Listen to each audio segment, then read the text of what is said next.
지난주부터 우리는 노아의 홍수 이야기를 살펴보기 시작했죠.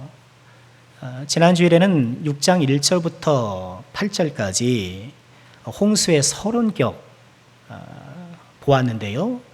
세상이 죄악으로 가득했고, 근데 죄악으로 가득하게 된 것이 다른 사람 때문이 아니라 하나님의 아들들이 사람의 딸들을 사랑했기 때문이다. 은혜의 계보 아래 있는 셋의 후손들이 가인의 후손을 사랑했기 때문에, 교회가 세상을 사랑했기 때문에 이렇게 세상이 죄악으로 가득하게 됐다라는 것을 살펴보았고요. 그로 인해 하나님은 세상을 심판하기로 결정하셨죠. 그런데 그 가운데 노아는 하나님의 은혜를 입었다 하는 것을 우리가 살펴보았습니다. 8절 말씀에 노아는 여호와께 은혜를 입었다 이렇게 전해주고 있는데요. 노아가 여호와의 하나님의 은혜를 입었다라는 이 사실은 하나님의 심판을 피할 수 없는 이 세상에서 우리가 어떻게 살아날 수 있으며 어떻게 살아가야 하는가, 이것을 보여주는 것이죠. 어떻게 생명을 얻고 또 어떻게 생명의 삶을 살아가야 하는지를 보여주는 거예요. 어떻게요? 하나님의 은혜. 죄악으로 죽을 수밖에 없는 이 심판에 합당한 이 세상을 우리가 살아가는 방법은 하나님의 은혜가 아니면 안 된다는 거예요. 오늘 우리가 9절부터 읽었는데요. 이 9절 말씀은 8절에 말씀하셨던 여호와의 은혜가 노아의 인격과 삶 속에 어떻게 나타났는가를 보여주면서 시작하고 있습니다. 이 세상에 감출 수 없는 세 가지가 있다고 하죠.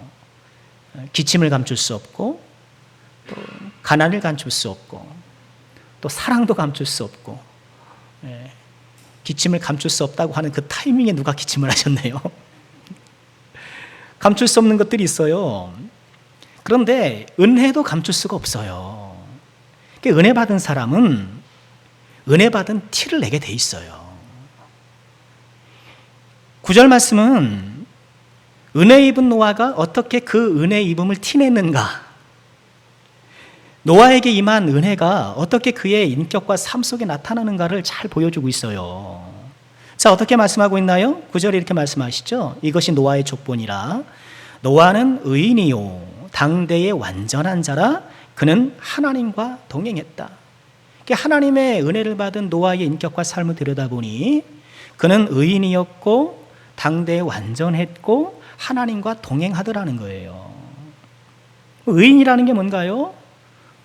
의인은 의로운 사람이었다는 거죠.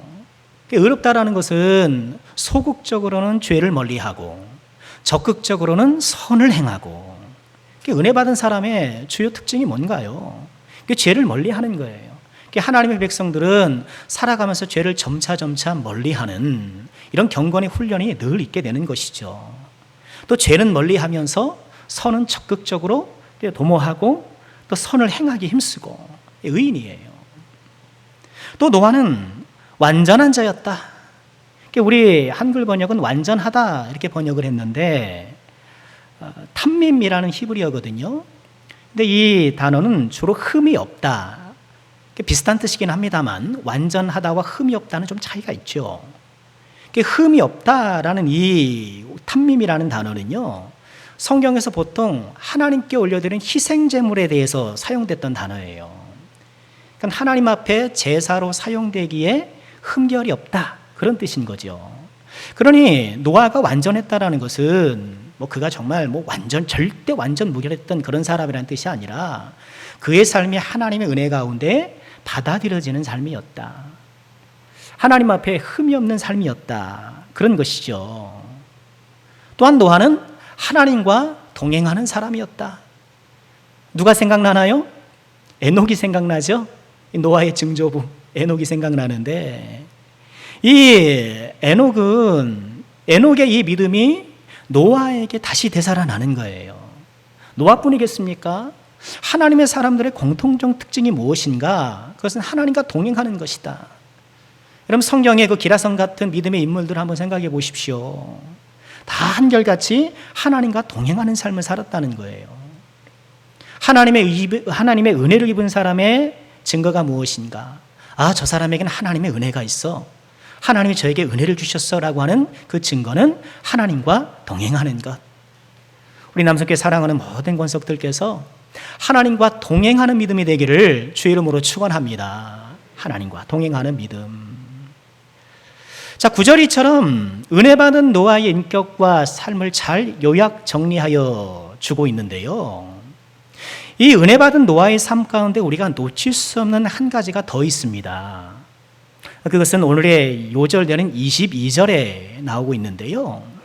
노아가 하나님이 자기에게 명하신 대로 다 준행하였다는 거예요.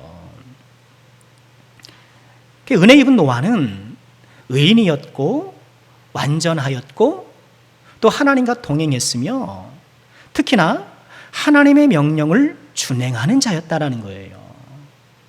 오늘은 이 하나님의 말씀을 준행했던 노아의 삶을 함께 살펴보면서 우리에게 주시는 교훈을 함께 묵상하고자 하는데요.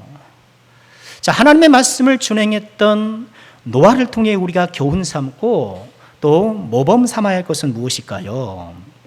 첫째로는요, 이 노아는 준행하는 믿음을 소유했다는 거예요. 준행하는 믿음. 22절을 다시 보시면 노아가 그와 같이 하여 하나님이 자기의 명하신 대로 다 준행했다 이렇게 말씀하고 있는데요. 그런데 원문을 보면 이 22절에는 이렇게 직역할 수가 있어요. 노아는 하나님이 그에게 명령하신 모든 것을 행했다. 그는 그렇게 행했다. 우리 성경하고는 번역이 좀 차이가 있죠. 행했다라는 단어가 두 번이 등장해요.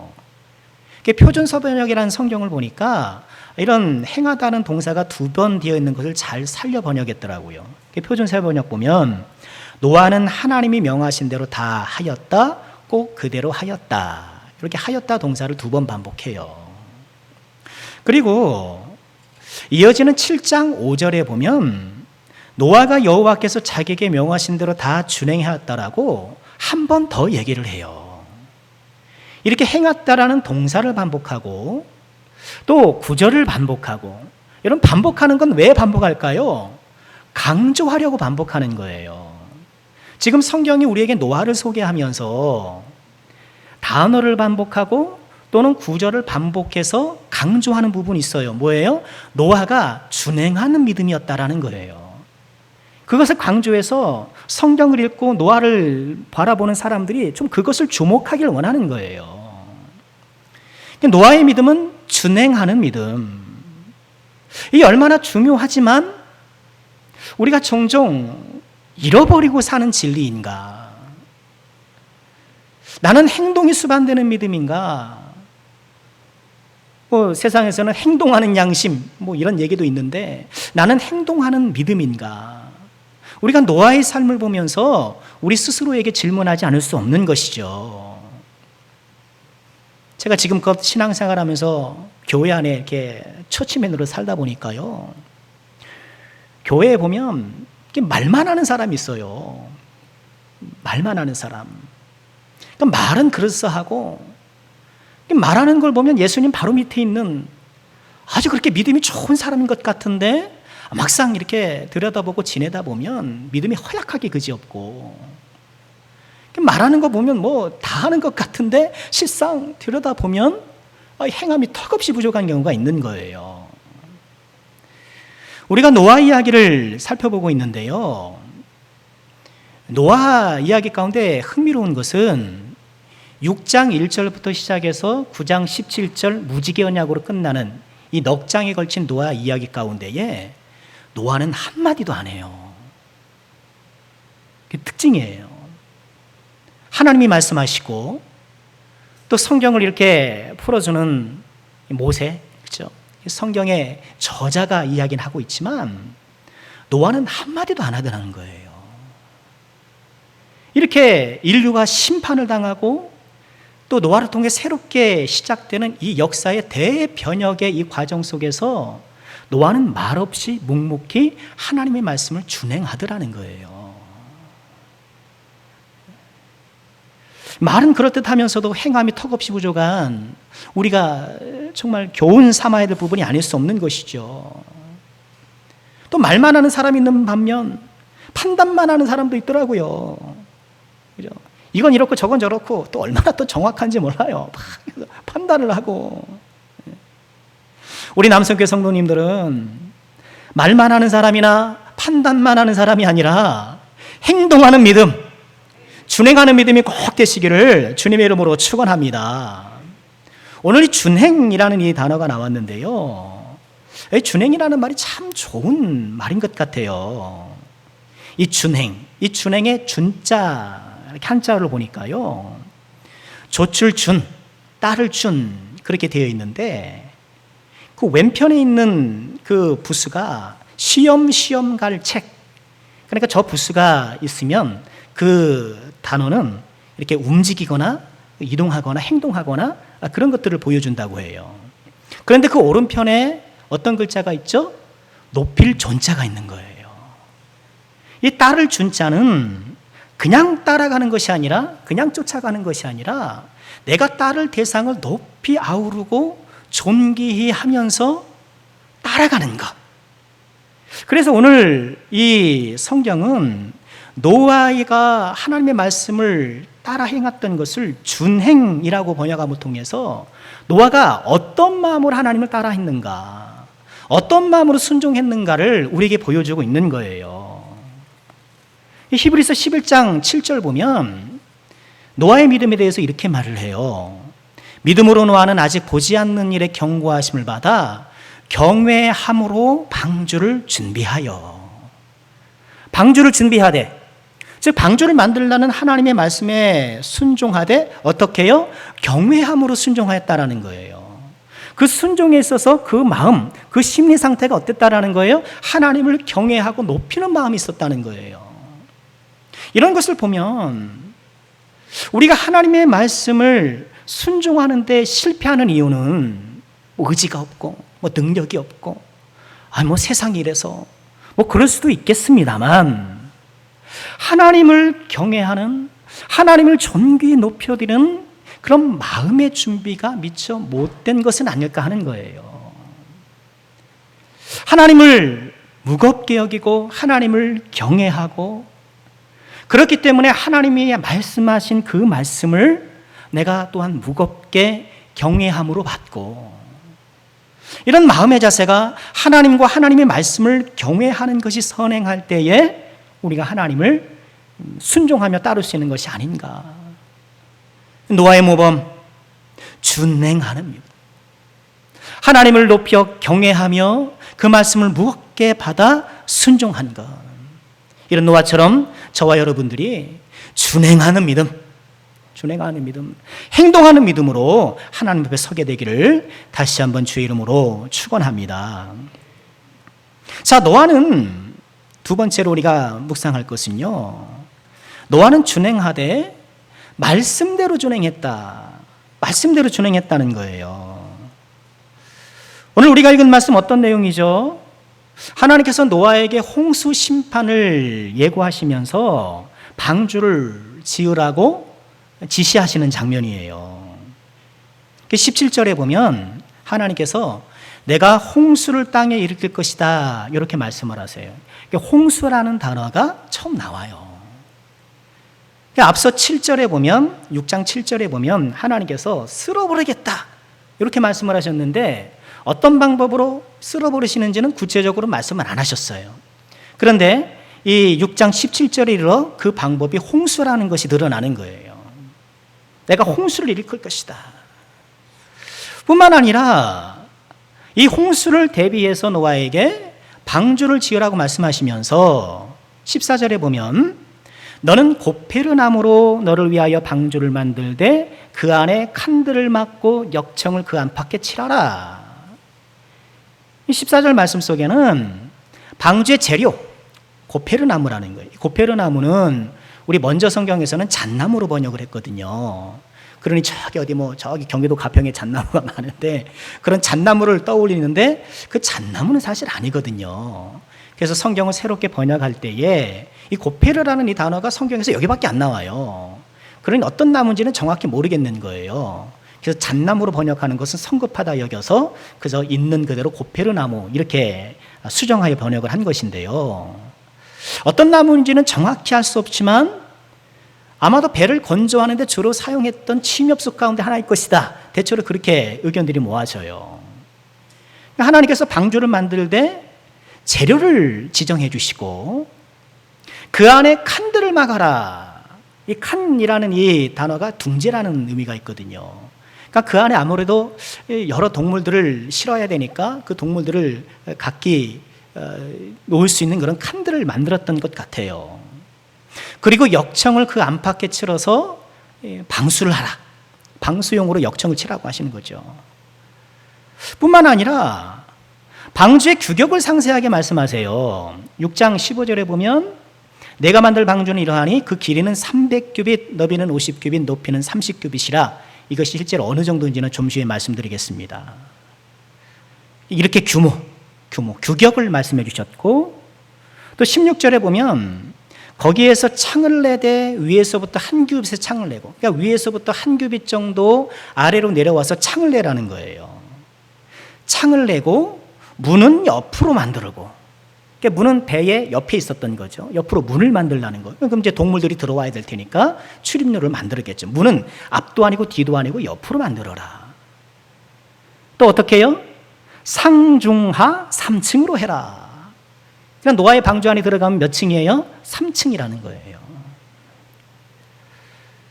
나아가서 방주에 타야 할 사람들, 너와 너의 아내와 세 아들과 세 며느리, 8식구. 또 동물들을 암수 한 쌍씩 태워라. 나중에 보면 이제 정한 것은 7쌍 이렇게 이야기도 하십니다만. 그리고 동물들이 먹을 양식을 준비하라. 방주를 건조하라고 명령하시면서 그 재료, 규격, 내부 구조, 탑승자, 준비할 모든 것, 하나님께서 다 세세하게 말씀해 주시는 거예요. 이렇게 방주를 재료며 규격이며 안에 구조며 이렇게 상세하게 말씀하시는 걸 가만 보면 여러분 떠오르는 것이 없나요? 모세가 성막을 만들 때도 그랬잖아요. 성막을 만들 때도 규격이 얼마, 재료는 뭐 일일이 지정해 주시는 거예요. 그러니 하나님께서 하나님의 구원을 위해 제시해 주시는 그런 것들은, 또 우리가 따라야 될 것들은 매우 구체적이고 하나님의 설계에 따라야 한다는 걸 보여줘요. 오늘날 우리는 창의성 좋아하잖아요. 창의성, 혁신, 창의성 이런 거 좋아하는데 하나님께서는 하나님께서 지정하신 대로 하기를 원하세요. 그러니까 노아는 방주를 짓 때 어떻게 해야 돼요? 하나님이 지정하신 재료대로, 하나님께서 설계해 주신 대로 방주를 짓는 거예요. 그러니까 우리 믿음은 어떤 믿음이 되어야 되겠습니까? 준행하는 믿음이 돼.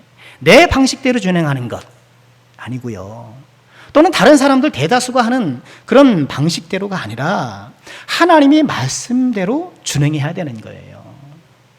설계대로 집을 지으면 집이 튼튼하고 안전한 것처럼 하나님이 말씀대로 우리 인생의 집을 지어갈 때 튼튼하고 안전한 법인 거예요.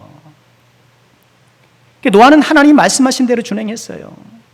하나님, 고페르 나무보다는 다른 나무가 더 좋아요. 저기 백향목이 더 좋아요. 백향목.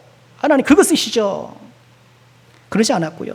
하나님 300규빗 너무 커요. 한 150만 해도 충분해요. 아니면 300이 뭡니까? 하나님 기왕 짓는 거 한 600 정도 하시죠. 그것도 아니에요.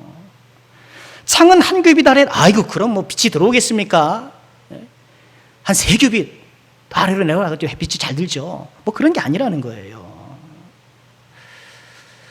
하나님께서 말씀하신 대로 준행했던 이 노아의 모범을 보면서 우리는 말씀을 준행한다고 하면서도 내 편의대로, 내 형편대로, 또는 내 지식대로, 관습대로, 특히나 내 감정대로 하진 않았는가?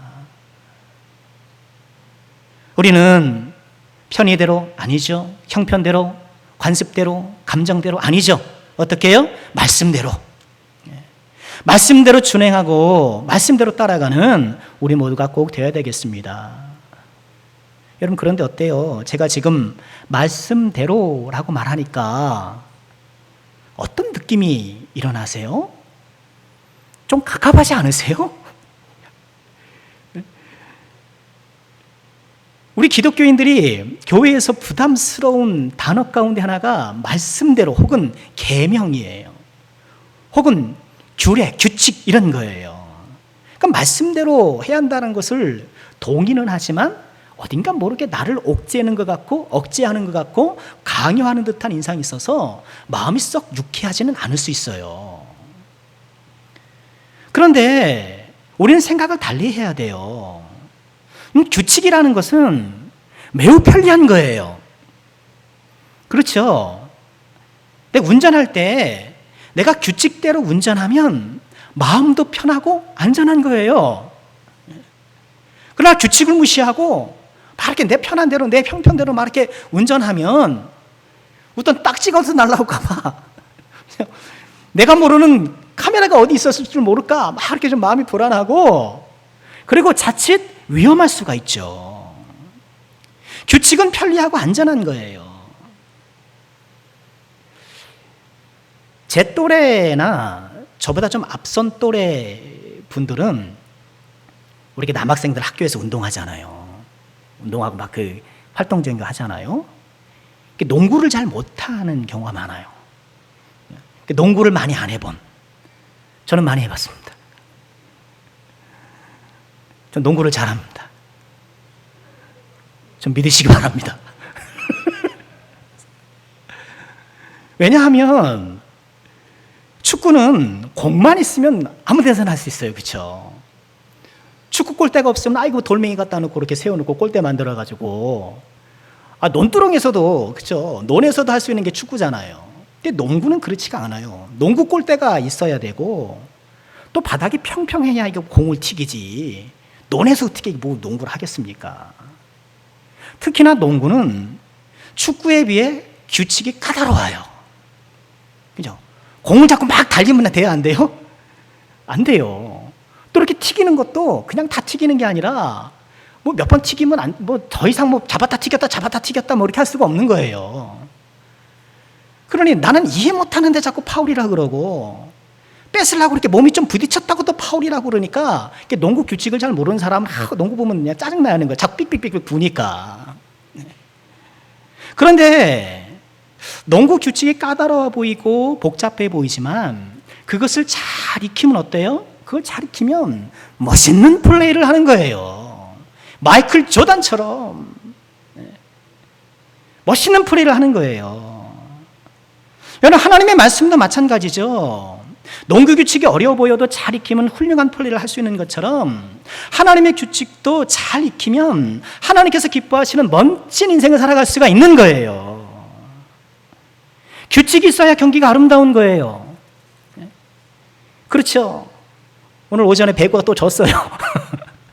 아니, 뭐 그렇게 잘해요. 잠깐 봤더니 아이고 뭐 키도 크고 빠르고 힘도 세고 어떻게 이겨요? 규칙이 있으니까 상대하는 거예요. 규칙이 있어야 경기가 아름답게 되는 것이고 규칙이 없으면 경기는 난장판이 되는 것이죠. 우리 인생 경기장도 마찬가지입니다. 우리 인생의 경주도 마찬가지죠. 하나님의 규칙이 있기 때문에 우리 인생이 아름다워지는 것이고 그 규칙을 준행하여서 이 인생 운동장에서 우리가 힘써 플레이를 펼칠 때에 아름다워지는 거예요. 우리에게 규칙이 있다는 것은 우리를 위한 것이고 우리에게 참 자유를 주는 것이고 그러니 하나님께서 우리에게 주신 이 하나님의 말씀대로 우리가 살아가고 하나님의 말씀 우리 삶에 잘 익혀서 나의 인격과 삶에 잘 스며들게 해서 이 하나님의 말씀 안에 승리하고 말씀대로 살아가는 말씀대로 준행하는 저와 여러분 우리가 모두가 될 수 있기를 주의 이름으로 축원합니다. 자, 노아를 통해서 우리가 본받아야 될 세 번째 것은요, 노아는 말씀대로 준행하되 다 준행하더라는 거예요. 다 준행하더라. 자, 22절 말씀 우리 다시 한번 함께 읽어볼까요? 함께 합니다. 노아가 그와 같이 하여 하나님이 자기에게 명하신 대로 다 준행하였더라. 말씀대로 준행하되 다 준행하더라. 노아의 이런 모습을 보면 이것이 거울이 되어서 우리를 비춰주잖아요. 나는 다 준행하고 있는가? 하나님께서 나에게 명하신 것을 나는 혹시 선택적 순종하고 있는 것은 아닌가? 우리는 하나님의 말씀을 받을 때에도 내 마음이 동의해야 받아들이는 경우가 많아요. 아무리 성경을 바로 해석해주고 얘기해줘도 내 생각과 맞지 않으면 이게 잘 안 받아들여지는 경향이 있더라고요. 저를 비롯해서 우리 스스로를 돌아보면 하나님의 명령은 굉장히 편식해요. 그러니까 예배의 명령은 어느 정도 순종하지만 기도 명령은 이렇게 좀 뒤로 미루는 경향이 있고, 또 기도 명령은 좀 하지만 성경은 그냥 덮어놓고, 그죠? 그렇게 사는 경우도 있고. 전도 명령 어때요, 여러분? 전도 명령, 저기 우리 내 인생 저기 지하 창고 캐비넷 그 안쪽에 어디 깊숙이 있는 것 아닌가? 1년 내내 전도 한 번 못 해보고 예수 믿으라는 소리 한마디도 못 해보고 우리가 살 때가 얼마나 많은가? 사랑하는 명령에 힘써 순종하지만 또 가만 보면 나랑 친한 사람만 사랑하기 쉽고, 사랑은 하는데 가만 보면 다 나랑 본래 친했던 사람들이에요. 그마저 안 하면 또 안 되겠지만, 그러나 그것으로 내가 사랑하라는 명령에 다 순종한 것처럼 또 착각하면 안 되겠죠. 노아의 준행이 훌륭한 것은 하나님의 말씀대로 다 준행했기 때문에, 뭐 창은 내지만 문은 내지 않았던가. 아이고 하나님 문은 아유 정은 창만 낼게요. 창만 낼게요. 또는 하나님 아이고 문은 창문만 낼게요. 그런 게 아니라는 거예요. 태워야 할 동물, 하나님 이 배에다 어떻게 그 동물을 다 태웁니까? 좀 더 좀 줄이시죠. 노아의 준행은 선택적 순종이 아니라 온전한 순종이었다는 것. 근데 이게 어렵죠. 그렇죠? 목사가 이렇게 말은 하지만 저부터도 이게 쉽지 않은 거예요. 그게 쉬우면 뭐, 그죠? 노아가 이 하나님의 모든 말씀에 순종하는 것은 매우 어려웠어요. 우선 방주의 규모가 이게 어마어마한 거예요. 높이 300규빗, 너비 50규빗, 높이 30규빗인데 뭐 잘 아시겠습니다만 한 규빗은 여기 손끝에서 여기 팔꿈치까지 아닙니까? 이게 대략 45cm 이렇게 계산을 해요. 시기마다 조금 차이는 있습니다만, 규빗을 45cm로 이렇게 보았을 때에 방주의 규모는 대략 길이가 135m, 폭은 22.5m, 높이는 13.5m가 돼요. 축구장 이쪽 끝에서 저 끝이 몇 미터죠? 120m거든요. 그러니까 축구장보다 더 길어요. 높이가 13.5m니까 아파트 높이가 대략 한 3m쯤 되지 않나요? 3m쯤 되니까 4.5m, 5m 육박하는 그런 크기예요. 제가 해군 복무 시절에 해군에서 가장 컸던 데가 그 당시에 구축함이었어요. 구자로 시작하는, 그래서 구축함은 아닌데 약간 구축함이 가장 컸는데요. 그러니까 우리 해군이 얼마나 그 당시만 하더라도 지금이야 독도함, 뭐 마라도함 큰 배들이 있었는데 그때는 그렇지 않았거든요. 그 구축함들이 2차 세계대전 때 미군이 쓰던 것을 물려받았었던 것들이에요. 그냥 고철이죠. 지금은 다 그것들 퇴역했죠. 그리고 군함은 퇴역했다 그러잖아요. 강원도 강릉에 가면 퇴역한 구축함이 전시되어 있어요. 가봤는지 모르겠습니다. 거기 전시되어 있는 구축함 이름이 전북함이에요. 이거 있어요. 이렇게 낡은 배를 갖고 이제 90년대 초반까지 그러고 이제 해군이 운영이 됐던 거예요. 그러다가 1998년 한국형 구축함 KD-1 광개토 대항함이 진수돼요. 근데 그 배의 길이가 135m입니다. 그러니까 광개토 대항함과 노아의 방주가 20세기, 그때는 아직 20세기니까 20세기 말 대한민국 한국형 구축함의 길이와 노아의 방주의 길이가 유사한 거예요. 폭은 훨씬 더 높고 높이도 마찬가지고. 이 엄청난 규모의 배를 노아와 그의 가족들이 만들어야 되겠죠. 뭐 일꾼 고용해서 뭐 할 수가 없는 거 아닙니까? 코페르나무를 벌목하다가 그거를 이동시키고 또 배를 만들려면 다듬어야 될 것 아닙니까? 절단해야 될 거 아닙니까? 이 모든 과정을 수작업으로 하는 거예요. 전기톱이 있습니까? 뭐가 있습니까? 다 손으로 하는 거예요. 하루에 나무 몇 개 베어서 좀 이렇게 정리할 수 있었을까 싶어요. 그렇다고 노아가 전문적으로 배를 만드는 사람도 아니었던 것 같아요. 그런 증거가 전혀 없어요. 하나님의 설계도를 받아들였던 이 노아는 우리가 흔히 하는 말로 헉 했을 거예요. 헉! 이걸 내가, 우리 식구가 헉 했을 거예요. 우리도 그렇잖아요. 우리도 하나님의 말씀을 받아들고는 헉 하는 거예요. 원수를 사랑하라고요? 그럼 예수님이나 하는 거죠. 제가 어떻게 해요?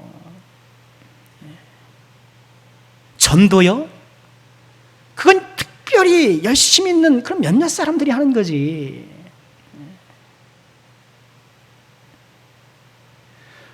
노아의 하나님의 방주 설계도를 들고 헉했던 것처럼 하나님의 말씀 앞에 우리는 헉하고 있는 거예요. 또한 노아는 이 배를 건조하는 것 자체가 고된 작업이요 쉽지 않은 일이었지만 뿐만 아니라 당대 사람들의 온갖 조롱과 멸시 비난도 견뎌야 했어요.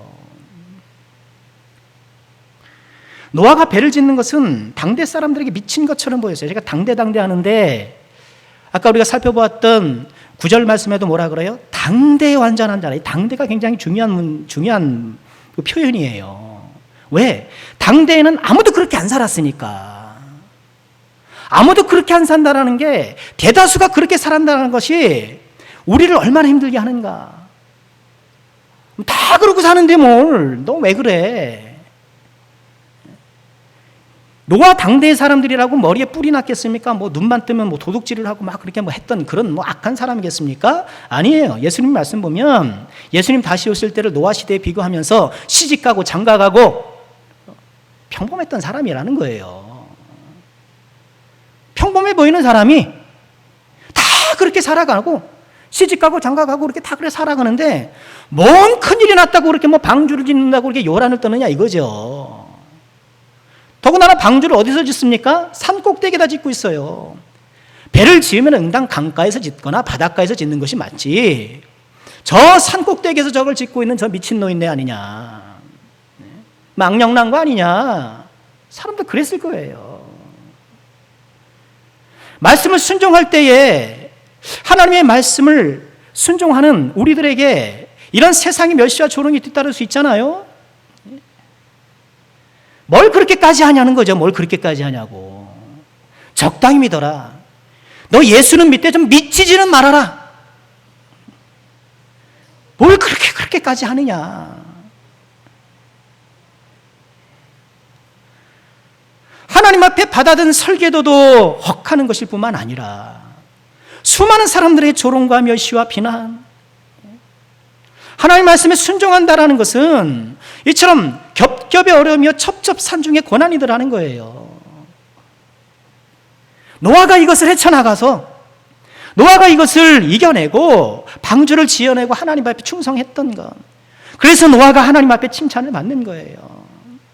이렇게 말씀에 순종하는 것이 고되기 때문에, 말씀에 순종하는 것이 사람들에게 조롱과 비난의 대상이 되기 때문에 예수님도 말씀하셨어요. 뭐라고요? 생명으로 인도하는 문은 좁고 길이 협착하여 찾는 자가 적다. 믿음의 길이란, 순종의 길이란, 특별히 하나님의 말씀을 온전히 순종하는 길이란 좁고 길이 협착한 거예요. 사람이 찾지 않는다는 거예요. 그러니 어떻게 해요? 선택적으로 순종해서 비슷하게 가는 거예요. 그냥 신용만 내는 거예요.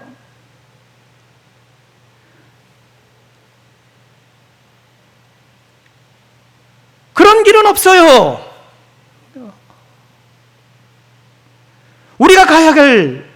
우리가 들어갈 문은 좁은 문이요, 우리가 가야 할 길은 좁은 길인 거예요. 그 믿음의 길이에요. 포기하지 마시기 바랍니다. 하나님의 말씀을 선택적으로 순종하면서 그것으로 만족하고, 그것은 아니었고 나는 믿음 좋네 이렇게 생각하지 마시고요. 어렵고 힘들어요. 어떻게 원수를 용서합니까? 내 마음에 그렇게 상처기를 낸 사람을 내가 어떻게 쉽게 용서할 수 있단 말입니까? 그러나 그 말씀이 나에게 주신 말씀이요, 내가 지어야 될 또 하나의 방주라는 것을 기억하고, 주여 나에게 용기를 주세요. 이 용서의 방주를 내가 지을 수 있도록 나에게 힘과 능력을 주세요. 우리가 기도해야 하는 거예요. 하나님이 도우십니다. 하나님이 도와주세요. 하나님이 어떻게 도우시나요? 하나님은 노아가 이렇게 힘들고 온갖 비난과 조롱에 시달릴 것을 다 아셨어요. 그러니까 하나님은 방주 하나 줘봐 하고 설계도 툭 던져놓고 한번 지켜보겠어? 그런 분이 아니세요. 노아에게 힘과 용기를 불어넣어 주세요. 어떻게 힘과 용기를 불어주시나요? 17절 18절 읽어보실까요? 제가 읽겠습니다. 내가 홍수를 땅에 일으켜 무릇 생명의 기운이 있는 모든 육체를 천하에서 멸절하니 땅에 있는 것들이 다 죽으리라. 그러나 너와는 내가 언약을 세우리니, 너와는 내가 언약을 세우리니.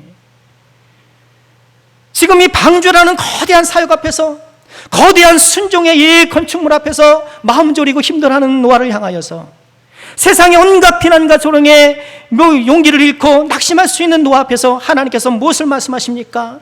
나는 너와 언약을 맺었다. 나는 너와 약속하노라. 하나님께서 약속을 주시는 거예요. 그런 우리가 어떻게 이 약한 세상에서 노아처럼 순종하며 살 수 있을까요? 우리 또한 약속을 붙잡는 거예요. 하나님의 약속의 말씀을 붙잡는 거예요. 이 약속의 말씀을 힘과 용기로 삼아 다시 한번 주먹을 불끈 쥐고 믿음의 길을 힘차게 걸어 나가야 하는 거예요. 이 하나님의 약속이 66권으로 정리되어 우리 손에 있는 것 아닙니까? 이것이 하나님의 약속의 꾸러미 아닙니까?